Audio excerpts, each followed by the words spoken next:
বিসমিল্লাহির রহমানির রহিম। বাঁশের খাঁচা বিডি চ্যানেলের পক্ষ থেকে সবাইকে আমার আন্তরিক শুভেচ্ছা। তো প্রথমে বলে রাখি, আমার চ্যানেলটি সবাই সাবস্ক্রাইব করবেন যাতে সারা বাংলাদেশের মানুষ বাঁশের খাঁচা সম্পর্কে অবগত হয়। তো আজকে আমি যে প্রজেক্টটি দেখাচ্ছি এটি হচ্ছে 4 ব্যাচ করা বাঁশের খাঁচা আবার নতুন করে রিপেয়ার করলাম।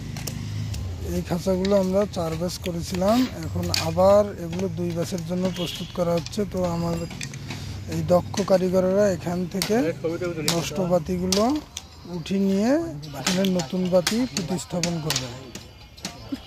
তো যারা অনেকে হয়তো বলেন যে বাঁশের খাঁচা বেশি দিন টেকসই করে না, আমি তাদেরকে বলতে চাই এগুলো হচ্ছে 4 ব্যাচ করা এবং আবার 2 ব্যাচের জন্য এগুলো প্রস্তুত করা হচ্ছে।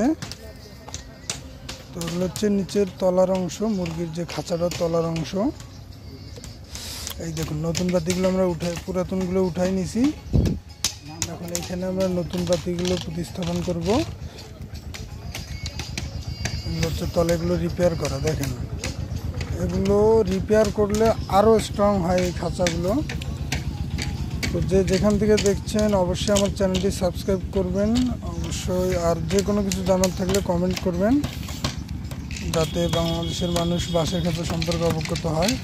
এই ঊর্ধ্বগতির বাজারে যাতে কম খরচে খামারিরা যাতে শেড উঠাইতে পারে। সুন্দরভাবে আমাদের নষ্ট বাতিগুলো উঠানো হচ্ছে। এই খাঁচাগুলো 2 ব্যাচ করলে পরবর্তীতে যদি আপনি চান আরও 1 ব্যাচ করতে পারবেন, কোনো অসুবিধা নেই। অর্থাৎ আপনি বাঁশের খাঁচা করলে আপনাকে ফার্স্ট যে উদ্যোগটি নিতে হবে সেটি হচ্ছে আপনাকে অবশ্যই পাকা বাঁশ সংগ্রহ করতে হবে।